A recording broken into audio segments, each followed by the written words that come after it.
صفحہ دہر سے باطل کو مٹایا کس نے؟ نوح انسان کو غلامی سے چھڑایا کس نے؟ میرے کعبے کو جبینوں سے بسایا کس نے؟ میرے قرآن کو سینوں سے لگایا کس نے؟ کی محمد سے وفا تو نے تو ہم تیرے ہیں، یہ جہاں چیز ہے کیا لوح و قلم تیرے ہیں۔ دیار عشق میں اپنا مقام پیدا کر، نیا زمانہ نئے صبح و شام پیدا کر۔ وہ اس گفتگو کو سن رہے تھے۔ گفتگو کے بعد جب موسیٰ علیہ السلام لوٹنے لگے تو وہ تمام بول اٹھے، اے موسیٰ، تو نے تو ہم سے وعدہ کیا تھا کہ اللہ سے ملاقات کریں گے، لہٰذا ہم بھی اللہ کو آمنے سامنے دیکھ کر ہی تجھ پر ایمان لائیں گے۔ اللہ تعالیٰ سورۃ البقرہ آیت 55 میں فرماتے ہیں، اور تم اس وقت کو بھی یاد کرو جب تم نے موسیٰ سے کہا تھا کہ جب تک ہم اپنے رب کو سامنے نہ دیکھ لیں ہرگز ایمان نہ لائیں گے، جس گستاخی کی سزا میں تم پر تمہارے دیکھتے ہی دیکھتے بجلی گر پڑی۔ یہ وہ لوگ تھے جو بنی اسرائیل میں سے چنے ہوئے اور صاحب شرف و فضیلت تھے۔ وہ کتنا بڑا سوال کر رہے تھے۔ موسیٰ علیہ السلام نے انہیں ڈرایا کہ اللہ سے ڈرو، یہ ناممکن ہے۔ میرا حال دیکھ لو، میں نے خواہش ظاہر کی، اس نے اپنی ہلکی سی تجلی ڈالی تو پہاڑ ریزہ ریزہ ہو گیا۔ میں اللہ کا نبی ہوتے ہوئے بے ہوش ہو گیا۔ ایسی خواہش نہ کرو، لیکن وہ نہ مانے۔ تب اللہ تعالیٰ نے ایک بجلی کو حکم دیا، وہ ان پر گری، آن کی آن میں سب لقمہ اجل بن گئے۔ اب موسیٰ علیہ السلام وہاں حیران پریشان کھڑے رہ گئے۔ قوم کے سب سے بہتر لوگ اللہ کے عذاب کا شکار ہو گئے تھے۔ انہوں نے سوچا میں اکیلا واپس جاؤں گا تو بنی اسرائیل مجھ سے سوال کریں گے کہ وہ 70 آدمی کہاں ہیں، میں انہیں کیا بتاؤں گا؟ پوری بات سن کر وہ کہیں گے ہمارے افضل اور اعلیٰ افراد کے ساتھ اللہ نے یہ سلوک کیا۔ اب موسیٰ علیہ السلام نے اللہ سے دعا کی، اے اللہ انہیں زندہ کر دے، مجھے تنہا واپس نہ لوٹا۔ آخر اللہ نے ان کی دعا منظور فرمائی۔ سورۃ البقرہ آیت 56 میں ہے۔ لیکن پھر اس لیے کہ تم شکر گزاری کرو، اس موت کے بعد بھی ہم نے تمہیں زندہ کر دیا۔ جب وہ زندہ ہو رہے تھے تو ایک دوسرے کے زندہ ہونے کا مشاہدہ بھی کر رہے تھے۔ پھر موسیٰ علیہ السلام ان 70 آدمیوں کے ساتھ واپس لوٹے، پھر بنی اسرائیل کو لے کر روانہ ہوئے اور ایلیا پہنچ گئے۔ آج کل اس کو القدس کہا جاتا ہے۔ یہ فلسطین کا دارالخلافہ تھا۔ یہاں کے لوگ قوت میں انتہا کو پہنچے ہوئے تھے، جسم بہت بڑے تھے، آبادی بہت زیادہ تھی، تمام علاقوں کی سرداری ان کے پاس تھی۔ آپ نے اس شہر کے باہر پڑاؤ ڈالا اور بنی اسرائیل کو حکم دیا کہ ان لوگوں سے جہاد کے لیے تیار ہو جائیں تاکہ اس شہر کو فتح کیا جائے۔ اس کی فتح سے تمام علاقے قبضے میں آ جائیں گے۔ جب آپ بنی اسرائیل کے ساتھ ایلیا کے نزدیک پہنچے تو وہ لوگ جنگ کے لیے تیار ہو گئے۔ انہوں نے قلعوں کے دروازے بند کر دیے۔ ان کے مقابلے میں بنی اسرائیل کے دل دہل رہے تھے۔ موسیٰ علیہ السلام نے انہیں حکم دیا کہ یکجا ہو کر ان پر ایک ہی بار ہلہ بول دو اور انہیں تہ تیغ کر دو۔ بنی اسرائیل بہت بزدل تھے، بہانے بنانے لگے، کہنے لگے ہماری تیاری مکمل نہیں، ہمارے پیچھے ہماری بکریاں کون چرائے گا؟ کوئی کہتا 400 سال سے زائد مدت غلامی میں گزری، فرعونی ہم پر غالب رہے، اتنا عرصہ ہم لڑائی کے قریب تک نہیں گئے، اب ہم کس طرح لڑ سکتے ہیں؟ اس پر موسیٰ علیہ السلام نے فرمایا اگر تم نے میری اطاعت کی، میری تصدیق کی تو بہت جلد فتح پالو گے، اس ساری مقدس زمین پر تمہارا قبضہ ہوگا، ایلیا تو تمہاری ایڑی کی نوک پر ہوگا۔ اللہ تعالیٰ نے اس جگہ کا قبضہ تمہارے مقدر میں لکھ دیا ہے، تم ہاتھ تو ہلاؤ۔ آپ کی ان باتوں کا ان پر کوئی اثر نہ ہوا۔ سورۃ المائدہ آیت 21 میں ہے، اے میری قوم اس مقدس زمین میں داخل ہو جاؤ جو اللہ نے تمہارے نام لکھ دی ہے، اور اپنی پشت کے بل روگردانی نہ کرو کہ پھر نقصان میں جا پڑو۔ اس پر انہوں نے جو جواب دیا سورۃ المائدہ آیت 22 میں ہے۔ انہوں نے جواب دیا کہ اے موسیٰ وہاں تو زور آور سرکش لوگ ہیں، اور جب تک وہ وہاں سے نکل نہ جائیں ہم تو ہرگز وہاں نہیں جائیں گے، ہاں اگر وہ وہاں سے نکل جائیں تو ہم خوشی سے اس میں داخل ہو جائیں گے۔ ان کا احمقانہ جواب سن کر بنی اسرائیل کے دو بزرگ یوشع بن نون اور کالب بن یوفا بول اٹھے۔ سورۃ المائدہ آیت 23 میں ہے۔ دو آدمیوں نے جو اللہ سے ڈرنے والے تھے، جن پر اللہ تعالیٰ کا فضل تھا، کہا تم ان کے پاس دروازے میں تو پہنچ جاؤ، دروازے میں قدم رکھتے ہی یقیناً تم غالب آ جاؤ گے، اور اگر تم مومن ہو تو اللہ ہی پر تمہیں بھروسہ رکھنا چاہیے۔ یہ ان کے لیے کس قدر آسان بات تھی، لیکن بنی اسرائیل کی 1,00,000 تعداد میں سے کسی ایک کو بھی عمل کی توفیق نہ ہوئی، یہاں تک کہ 70 آدمی جو آپ کے ساتھ کوہ طور پر گئے تھے وہ بھی ٹس سے مس نہ ہوئے، حالانکہ اللہ تعالیٰ نے انہیں دوبارہ زندگی عطا فرمائی تھی۔ بڑی ڈھٹائی سے کہنے لگے، قوم نے جواب دیا کہ اے موسیٰ، جب تک وہ وہاں ہیں تب تک ہم ہرگز وہاں نہ جائیں گے، اس لیے کہ تم اور تمہارا پروردگار جا کر دونوں ہی لڑ بھڑ لو، ہم یہیں بیٹھے ہیں۔ یہ زبردست قسم کے گستاخانہ الفاظ تھے۔ ان کے مقابلے میں غزوہ بدر کے موقع پر صحابہ کرام رضی اللہ عنہم نے جو جواب دیا وہ تاریخ کے اوراق میں سنہری حروف میں درج ہے۔ جب نبی کریم صلی اللہ علیہ وسلم نے صحابہ کرام سے مشورہ لیا، انہیں خبر دی کہ قریش کا لشکر آ پہنچا، تو مقداد بن عمرو رضی اللہ عنہ کھڑے ہوئے اور عرض کیا، اے اللہ کے رسول، اللہ کی قسم ہم آپ سے وہ نہیں کہیں گے جو بنی اسرائیل نے موسیٰ علیہ السلام سے کہا تھا کہ تو اور تیرا رب دونوں چلے جاؤ اور لڑو، ہم یہیں بیٹھے ہیں، بلکہ ہم کہتے ہیں آپ اور آپ کا پروردگار دونوں لڑیں، ہم بھی آپ کے ساتھ لڑیں گے۔ اس ذات کی قسم جس نے آپ کو حق کے ساتھ مبعوث فرمایا ہے، اگر آپ ہم کو برق غیمات تک لے چلیں تو ہم راستے والوں سے لڑتے بھیڑتے آپ کے ساتھ وہاں تک بھی چلیں گے۔ کتنا عظیم فرق ہے موسیٰ علیہ السلام کے صحابہ میں اور نبی کریم صلی اللہ علیہ وسلم کے صحابہ کرام میں۔ یہ صورتحال دیکھ کر موسیٰ علیہ السلام نے دعا کی۔ موسیٰ کہنے لگے، الہی مجھے تو سوائے اپنے اور اپنے بھائی کے کسی اور پر کوئی اختیار نہیں، تو ہم میں اور ان نافرمانوں میں جدائی ڈال دے۔ چنانچہ اللہ تعالیٰ نے فوراً ہی بنی اسرائیل کے لیے ایک اور آزمائش اور سزا کا فیصلہ فرمایا۔ ارشاد ہوا کہ اب زمین ان پر 40 سال تک حرام کر دی گئی ہے، یہ خانہ بدوش لوگوں کی طرح ادھر ادھر سرگرداں پھرتے رہیں گے، اس لیے تم ان فاسقوں کے بارے میں غمگین نہ ہونا۔ پھر اللہ تعالیٰ نے موسیٰ علیہ السلام کو حکم دیا کہ انہیں یہاں سے واپس لے چلیں اور قریب والی بستی میں داخل کر دیں۔ چنانچہ وہ چل پڑے، لیکن وہ بستی نہ آئی۔ سفر کرتے رہے لیکن پھر بھی خود کو وہیں کے وہیں پاتے۔ 40 سال اسی طرح گزر گئے اور وہ اس میدان سے نہ نکل سکے۔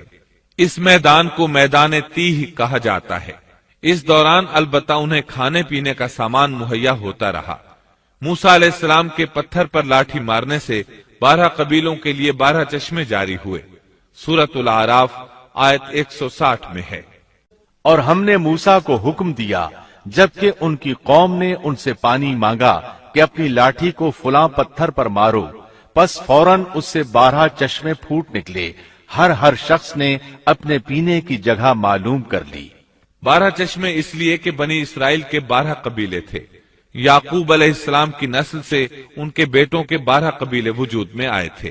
جب یہ کہیں پڑاؤ ڈالتے تو چشمے بہتے رہتے، کوچ کرتے تو پانی بند ہو جاتا، وہ اس پتھر کو اٹھا کر چل پڑتے، پھر پڑاؤ کی جگہ پر پتھر رکھ دیتے تو پانی جاری ہو جاتا۔ 40 سال اسی طرح گزرے۔ چونکہ وہ ایک صحرا میں تھے، وہاں سایہ نہیں تھا، سورج کی گرمی کی شدت تھی، آخر انہوں نے کہا، اے موسیٰ اپنے رب سے دعا کریں کہ ہم دھوپ سے بچ جائیں۔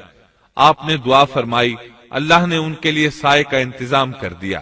اللہ تعالیٰ سورۃ الاعراف آیت 160 میں فرماتے ہیں، اور ہم نے ان پر بادلوں کا سایہ کر دیا۔ اسی طرح جب انہیں بھوک ستاتی تو ان کے پاس بے شمار پرندے آ جاتے۔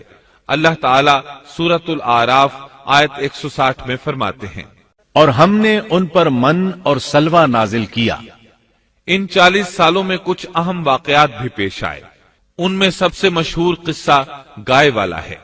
ایک دن وہ لوگ نیند سے بیدار ہوئے تو انہوں نے اپنی قوم کے بڑے افراد میں سے ایک شخص کو دیکھا کہ اسے قتل کیا جا چکا تھا۔ قاتل کا کھوج لگانے کی کوشش کی گئی لیکن کامیابی نہ ہو سکی۔ آخر وہ سب موسیٰ علیہ السلام کے پاس آئے۔ آپ نے اللہ سے دعا کی، تب اس سلسلے میں وحی نازل ہوئی۔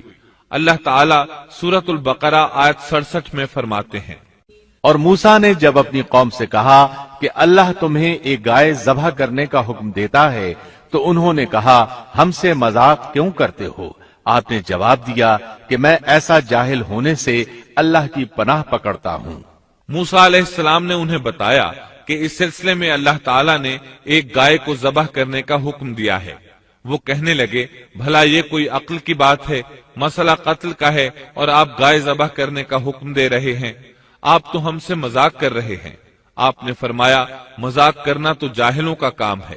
انہوں نے جو جواب دیا وہ سورۃ البقرہ آیت 68 میں ہے۔ انہوں نے کہا اے موسیٰ دعا کیجئے کہ اللہ ہمارے لیے اس کی ماہیت بیان کر دے۔ آپ نے فرمایا سنو، وہ گائے نہ تو بالکل بوڑھی ہو نہ بچہ، بلکہ درمیانی عمر کی نوجوان ہو۔ اب جو تمہیں حکم دیا گیا ہے بجا لاؤ۔ اس پر وہ بولے۔ وہ پھر کہنے لگے کہ دعا کریں کہ اللہ بیان کرے کہ اس کا رنگ کیا ہے۔ فرمایا وہ کہتا ہے کہ وہ گائے زرد رنگ کی ہو، چمکیلا اور دیکھنے والوں کو بھلا لگنے والا رنگ۔